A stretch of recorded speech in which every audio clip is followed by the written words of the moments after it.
പ്രിയരെ നമസ്കാരം. ദൗർഭാഗ്യം, ദാരിദ്ര്യം, അലസത, അത്യാഗ്രഹം എന്നിവയുടെ ഹൈന്ദവ ദേവതയാണ് അലക്ഷ്മി അഥവാ ജ്യേഷ്ഠദേവി. അവർ ഭാഗ്യത്തിൻ്റെയും സമൃദ്ധിയുടെയും ദേവതയായ ലക്ഷ്മി ദേവിയുടെ മൂത്ത സഹോദരിയാണ്. ലക്ഷ്മി എവിടെ പോയാലും അലക്ഷ്മി അവളെ പിന്തുടരും. അഴുക്ക്, മാലിന്യം, കുറ്റകൃത്യം, ദാരിദ്ര്യം മുതലായവ ഉള്ളിടത്തെല്ലാം അവൾ വസിക്കുന്നു. അവരുടെ വഴിപാടുകളിൽ നാരങ്ങയും മുളകും അടങ്ങിയിരിക്കുന്നു. അവർ ഒരു വീട്ടിൽ പ്രവേശിക്കുമ്പോൾ അവിടെ അസൂയയും വിദ്വേഷവും കൊണ്ടുവരുമെന്ന് ഹിന്ദുക്കൾ വിശ്വസിക്കുന്നു. അവർ വീടുകളിൽ അരാജകത്വം സൃഷ്ടിച്ച് പതനത്തെയും നാശത്തെയും പ്രതിഫലിപ്പിക്കുന്നു. പത്മപുരാണം, സ്കന്ദപുരാണം, മാർക്കണ്ഡേയ പുരാണം, ബ്രഹ്മാണ്ഡ പുരാണം, ഗരുഡപുരാണം, ലിംഗപുരാണം, ഗൗതമി മാഹാത്മ്യം എന്നിവയുൾപ്പെടെയും എന്നാൽ അതിൽ മാത്രം ഒതുങ്ങാത്ത നിരവധി ഹൈന്ദവ ഗ്രന്ഥങ്ങളിൽ അലക്ഷ്മിയുടെ പരാമർശങ്ങളുണ്ട്. അലക്ഷ്മി അല്ലെങ്കിൽ ജ്യേഷ്ഠലക്ഷ്മി എന്ന പേരുകൾക്ക് കൃത്യമായ അർത്ഥവുമുണ്ട്. ലക്ഷ്മി ദേവിയുടെ നേർ വിപരീതമാണ് അലക്ഷ്മി. സംസ്കൃതത്തിൽ വിപരീത വസ്തുക്കളെ സൂചിപ്പിക്കുന്നതും പദത്തിന് മുൻപിൽ വയ്ക്കുന്നതുമായ അക്ഷരമാണ് ആ. അതിനാൽ അലക്ഷ്മി എന്നാൽ ലക്ഷ്മിക്ക് നേരെ വിപരീതമായിട്ടുള്ളവൾ എന്നും അവരുടെ ഗുണങ്ങളുടെ എതിർവശത്തുള്ള എല്ലാ ഗുണങ്ങളെയും പ്രതിനിധീകരിക്കുകയും ചെയ്യുന്നുവെന്നുമാണ് സാരം. സംസ്കൃതത്തിൽ ജ്യേഷ്ഠ എന്ന വാക്കിൻ്റെ അർത്ഥം മുതിർന്നവർ എന്നാകുന്നു. ലക്ഷ്മി ദേവിയുടെ മുതിർന്നവളായതിനാൽ അവർക്ക് ജ്യേഷ്ഠാദേവി എന്ന പേരും ലഭിച്ചു. ധൂമാവതി, നിർത്തി, കലഹപ്രിയ, ധരിധാര, ജ്യേഷ്ഠലക്ഷ്മി, തവ്വായി, കാക്കക്കൊടിയോൾ, ധുംവരാഹി, ധൂമ്രകാളി, ഏകവേന, മൂദേവി എന്നിവയും അലക്ഷ്മിയുടെ അറിയപ്പെടുന്ന മറ്റ് പേരുകളാണ്. പത്മപുരാണമനുസരിച്ച് അവർക്ക് വലുതും ഇരുണ്ടതുമായ മുഖം, ചുവന്ന കണ്ണുകൾ, വെളുത്ത പല്ലുകൾ, പരുക്കനായതും തിങ്ങി നിറഞ്ഞതുമായ മുടി, ഉയരമുള്ളവളും പ്രായമായ ശരീരം വഹിക്കുന്നവളുമാണ്. മറ്റു വിശ്വാസങ്ങൾ അനുസരിച്ച് കുളമ്പ് പോലുള്ള കാലുകളും കാളപ്പല്ലുകളുള്ളവളുമാണ്. ചുളിവുകൾ വീണ ശരീരവും കുഴിഞ്ഞ കവിളുകളും ദീപസ്ഥമായ കണ്ണുകളുമുള്ളവളാണ്. അവരുടെ വാഹനം പ്രധാനമായും കഴുതയാകുന്നു. ലക്ഷ്മി ദേവിയെ അനുഗമിക്കുന്ന മൂങ്ങയും അവളുടെ വാഹനമായി ചിത്രീകരിക്കപ്പെടുന്നു. മരണം, ശോഷണം, നിർഭാഗ്യം എന്നിവയുടെ ദേവതയായ നിർത്തിയുടെ വേദദേവതയുടെ പുരാണ പതിപ്പാണ് അലക്ഷ്മി എന്ന് വിശ്വസിക്കപ്പെടുന്നു. ഋഗ്വേദം, അഥർവവേദം, തൈത്തിരീയ ബ്രാഹ്മണം, ശതപഥ ബ്രാഹ്മണം എന്നിവയിൽ ദേവി നിരത്തിയെക്കുറിച്ച് പരാമർശങ്ങളുണ്ട്. ഋഗ്വേദത്തിൽ സോമനും രുദ്രനും തങ്ങളുടെ വാസസ്ഥലങ്ങളിൽ കടന്നുകൂടിയ വ്യാപകമായ രോഗത്തെ പുറത്താക്കുക, നിർത്തിയെ അകറ്റി നിർത്തുക, അങ്ങനെ അവർ ദൂരെയായിരിക്കട്ടെ, നമ്മുടെ ഉപജീവന മാർഗം സമൃദ്ധമായിരിക്കട്ടെ എന്ന് പ്രതിപാദിക്കുന്നു. പത്മപുരാണമനുസരിച്ച് ദേവന്മാരും അസുരന്മാരും സമുദ്രമഥനം നടത്തിയപ്പോൾ അലക്ഷ്മി ദേവി ഉൾപ്പെടെ പല വസ്തുക്കളും ഉയർന്നു വന്നു. ലക്ഷ്മി ദേവിക്കും മുൻപേ ഉത്ഭവിച്ചതിനാൽ ജ്യേഷ്ഠലക്ഷ്മി എന്ന് വിളിക്കപ്പെടുന്നു. വാസുകി കക്കിയ വിഷത്തിൽ നിന്നുമാണ് അവൾ ഉത്ഭവിച്ചത്. ദേവന്മാർ ആത്മവിശ്വാസത്തോടെ ക്ഷീരസാഗരത്തെ ഇളക്കി മറിച്ചു. അപ്പോൾ ഇരുണ്ട മുഖവും ചുവന്ന കണ്ണുകളുമുള്ള അലക്ഷ്മി, അതായത് ദുഷ്ടഭാഗ്യം, പരിപരുത്തതും ഇടതൂർന്നതുമായ കേശത്തോടെയും പ്രായമായ ശരീരമുള്ളവളുമായി ഉയർന്നു വന്നു. മറ്റൊരു കഥയനുസരിച്ച് പ്രജാപതിയുടെ മുഖകാന്തിയിൽ നിന്നുമാണ് ലക്ഷ്മി ദേവി ജനിച്ചത്. അദ്ദേഹത്തിൻ്റെ പുറകിൽ നിന്നുമാണ് അലക്ഷ്മി ജനിച്ചത്. കാർത്തിക മഹാത്മ്യം അനുസരിച്ച് അവൾ ജനിച്ചത് മഹാപ്രളയ സമയത്ത് ശുദ്ധമായ രൂപത്തിൽ എല്ലാ അസ്തിത്വങ്ങളും നാരായണത്തിലേക്ക് മുഴുകുകയും എല്ലാ മാലിന്യങ്ങളും പ്രളയജലത്തിൽ ചെളി രൂപത്തിൽ നിലനിൽക്കുകയും ചെയ്തപ്പോൾ രൂപം കൊണ്ട ചെളിയിൽ നിന്നാണ് അവൾ ജനിച്ചത്.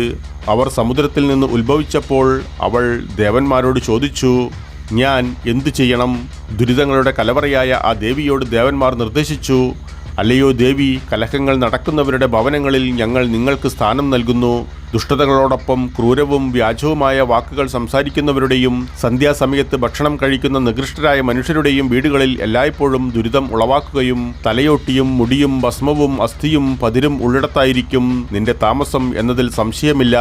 കാലുകൾ കഴുകാതെ ഭക്ഷണം കഴിക്കുന്ന നികൃഷ്ടരായ മനുഷ്യരുടെ വീടുകളിൽ ദുഃഖവും ദാരിദ്ര്യവും ഉളവാക്കിക്കൊണ്ട് സദാ നിലകൊള്ളുക. മണലോ ഉപ്പോ കരിയോ ഉപയോഗിച്ച് പല്ലുകൾ വൃത്തിയാക്കുന്നവരുടെ വീടുകളിൽ എപ്പോഴും ദുഃഖം നൽകി ഭിന്നതകൾ സൃഷ്ടിച്ച് താമസിക്കുക. വൃത്തികേടുണ്ടാക്കുന്നവളെ കൂണും ബാക്കിയുള്ള തേങ്ങയും തിന്നുന്ന നികൃഷ്ടന്മാരുടെ വീടുകളിലായിരിക്കും നിന്റെ താമസം. എള്ള്, മാവ്, വെളുത്തുള്ളി, ഇളം ചെടികളുടെ തളിർ, കലമ്പക എന്നും വിളിക്കപ്പെടുന്ന ഒരിനം കദംബം, ഉള്ളി എന്നിവ കഴിക്കുന്ന പാപചിന്തകളുള്ളവരുടെ വീടുകളിലും നിങ്ങൾ വസിക്കും. ഹേ അശുഭപുരുഷേ, ആചാര്യന്മാരും ദേവന്മാരും യാഗങ്ങളില്ലാത്തതും അതിഥികൾക്കുള്ള സമ്മാനങ്ങൾ ഇല്ലാത്തതും വേദങ്ങളുടെ ശബ്ദം ഇല്ലാത്തതുമായ ഭവനങ്ങളിൽ എപ്പോഴും അവിടെ തന്നെ താമസിക്കുക. ഹേ അശുഭകാരി, ഭാര്യ ഭർത്താക്കന്മാർ തമ്മിൽ കലഹമുണ്ടാക്കുന്നിടത്തും ദേവന്മാരെയോ മരിച്ചുപോയ പൂർവികന്മാരെയോ ആരാധിക്കാത്തിടത്ത് ചൂതാട്ടം നടക്കുന്നിടത്ത് സദാസമയവും നിലകൊള്ളുക. പാപങ്ങൾക്കും ദാരിദ്ര്യത്തിനും കാരണമാകുന്ന വ്യഭിചാരികളും മറ്റുള്ളവരുടെ സമ്പത്ത് അപഹരിക്കുന്നവരും ബ്രാഹ്മണരും നല്ലവരും വൃദ്ധരും ബഹുമാനിക്കപ്പെടാത്തവരുമായ ആളുകൾ താമസിക്കുന്ന സ്ഥലത്ത് എപ്പോഴും താമസിക്കൂ. അലക്ഷ്മിയുടെ ഭർത്താവാരെന്ന ചോദ്യത്തിന് വ്യത്യസ്ത ഗ്രന്ഥങ്ങൾ വ്യത്യസ്തമായ ഉത്തരങ്ങൾ പ്രതിപാദിക്കുന്നു.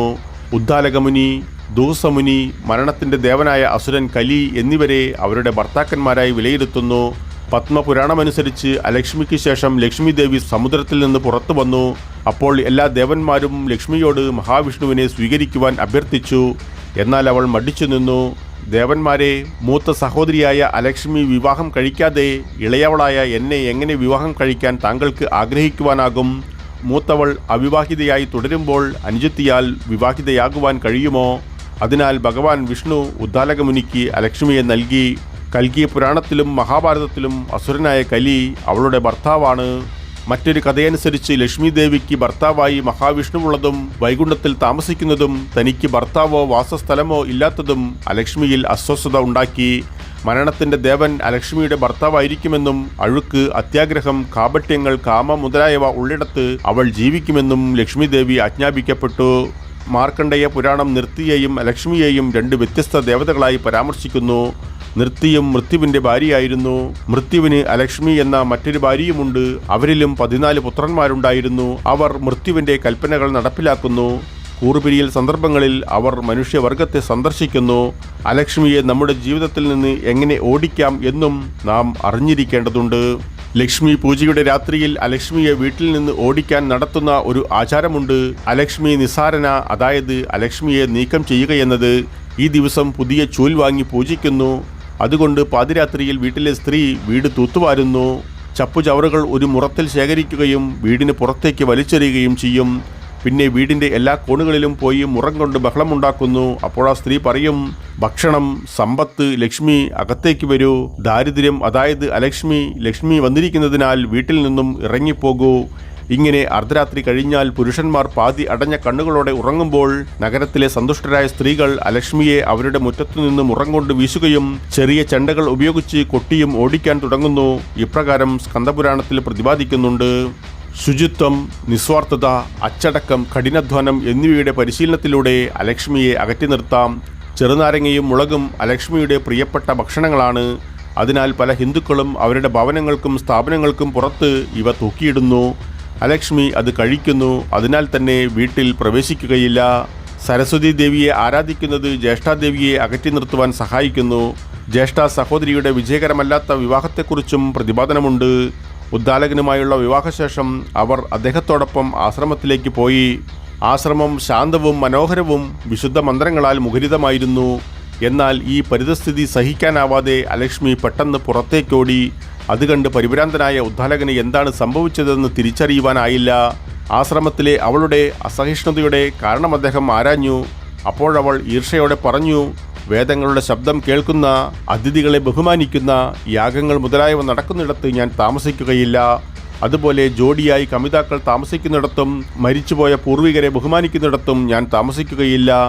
ചൂതാട്ടത്തിൽ ഏർപ്പെടുന്ന പുരുഷന്മാരും മറ്റുള്ളവരുടെ സമ്പത്ത് അപഹരിക്കുന്നവരും വ്യഭിചാരികൾ താമസിക്കുന്നതുമായ സ്ഥലമാണ് ഞാൻ ഇഷ്ടപ്പെടുന്നത്. ഗോഹത്യയും മദ്യപാനവും നടക്കുന്നിടത്തും ബ്രാഹ്മണനെ കൊല്ലുന്നത് പോലുള്ള പാപങ്ങൾ നടക്കുന്നിടത്തും എനിക്ക് താല്പര്യമുണ്ട്. തനിക്കൊരിക്കലും അവളോടൊപ്പം താമസിക്കുവാൻ കഴിയില്ലെന്ന് ഉദ്ദാലകമുനി തിരിച്ചറിഞ്ഞു. അങ്ങനെ അവളെ അദ്ദേഹം ഒരു വനത്തിലേക്ക് കൂട്ടിക്കൊണ്ടുപോയി. ഒരു അശ്വത്ഥ വൃക്ഷത്തിൻ്റെ ചുവട്ടിലിരുത്തി താമസിക്കുവാനായി ഒരു സ്ഥലം കണ്ടെത്തിയതിനു ശേഷം മടങ്ങി വരാമെന്ന് പറഞ്ഞ് സ്ഥലം തിരക്കി അദ്ദേഹം നടന്നു നീങ്ങി. പക്ഷേ ഉദ്ദാലകൻ മടങ്ങി വന്നില്ല. കുറച്ച് ദിവസം കഴിഞ്ഞപ്പോൾ സ്ഥിതിഗതികൾ ഉണർന്ന അലക്ഷ്മി വാവിട്ട് കരയുവാൻ തുടങ്ങി. അവളുടെ നിലവിളിയുടെ അലയൊലികൾ വൈകുണ്ഠത്തിലെത്തി. അത് ശ്രവിച്ച ലക്ഷ്മി ദേവി വൈകുണ്ഠത്തിലേക്ക് അവളെ കൊണ്ടുവരുവാൻ മഹാവിഷ്ണുവിനോട് അഭ്യർത്ഥിച്ചു. തൻ്റെ കൂടെ വരുവാൻ വിഷ്ണു അലക്ഷ്മിയോട് ആവശ്യപ്പെട്ടപ്പോൾ അവളത് നിഷേധിക്കുന്നു. സാത്വിക ഇടങ്ങളിൽ താമസിക്കുന്നത് അവളുടെ സ്വഭാവമല്ലെന്ന് അവൾ അദ്ദേഹത്തോട് പറഞ്ഞു. വൈകുണ്ഠത്തിലേക്ക് വന്നാലും പ്രതികൂലമായ എല്ലാ കാര്യങ്ങളും അവൾ കൂടെ കൊണ്ടുവരും. അതിനാൽ ആളുകൾ കലഹിക്കുന്ന, കള്ളം പറയുന്ന, ചൂതാട്ടം നടത്തുന്ന, അസന്മാർഗികരായിരിക്കുന്ന വീടുകളിൽ താമസിക്കാൻ വിഷ്ണു അവളോട് ആവശ്യപ്പെട്ടു. മലിനമായ സ്ഥലങ്ങൾ അവളുടെ വാസസ്ഥലമായിരിക്കും. എൻ്റെ രൂപങ്ങളിലൊന്നായ അശ്വത്ഥ വൃക്ഷത്തിൻ്റെ കീഴിൽ എല്ലാ ശനിയാഴ്ചകളിലും അവളെ ആരാധിക്കുമെന്നും വിഷ്ണു അവളെ അനുഗ്രഹിച്ചു. വ്യാപാരിയും ജ്യേഷ്ഠദേവിയുമൊത്തുള്ള ഒരു കഥയുമുണ്ട്. ഒരിക്കൽ ലക്ഷ്മി ദേവി തൻ്റെ ഭക്തനായ ഒരു വ്യാപാരിയെ സന്ദർശിച്ചു. വ്യാപാരി അവരെ തന്റെ ഭവനത്തിലേക്ക് ഹൃദ്യമായി സ്വാഗതം ചെയ്തു. എന്നാൽ അധികം താമസിയാതെ ലക്ഷ്മി ദേവിയും അവരെ പിന്തുടർന്നെത്തിയതായി അയാൾ മനസ്സിലാക്കി. അതിനാൽ അദ്ദേഹം പറഞ്ഞു, ലക്ഷ്മി ദേവി ഒരു ഭവനത്തിൽ പ്രവേശിക്കുമ്പോൾ അതീവ സുന്ദരിയായി കാണപ്പെടുന്നു. അതുപോലെ ലക്ഷ്മി ദേവി ഒരു വീട്ടിൽ നിന്ന് പുറത്തു പോകുമ്പോഴും അതീവ സുന്ദരിയായി കാണപ്പെടുന്നു. അതിനാൽ ലക്ഷ്മി ദേവി വീട്ടിൽ പ്രവേശിക്കുകയും അലക്ഷ്മി ദേവി പുറത്തു പോവുകയും ചെയ്തു. അലക്ഷ്മി ദേവി ലക്ഷ്മിയുടെ അല്ലെങ്കിൽ നന്മയുടെ നിഷേധാത്മക രൂപമല്ലാതെ മറ്റൊന്നുമല്ല.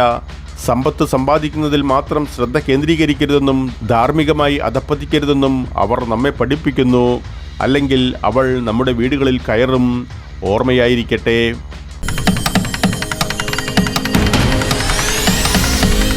പ്രിയരെ, വീഡിയോ കാണുന്നതോടൊപ്പം ചാനൽ വരിക്കാരാകുവാനും അറിയിപ്പുകൾ ലഭിക്കുന്നതിനായി കുടമണി ചിഹ്നം പ്രവർത്തനക്ഷമമാക്കുവാനും ഈ കഥയിൽ നിങ്ങൾ തൃപ്തരാണെങ്കിൽ നിങ്ങളുടെ ഇഷ്ടം അറിയിക്കുവാനും മറ്റുള്ളവരുമായി പങ്കുവയ്ക്കുവാനും മറക്കരുത് പ്രിയ സുഹൃത്തുക്കളെ.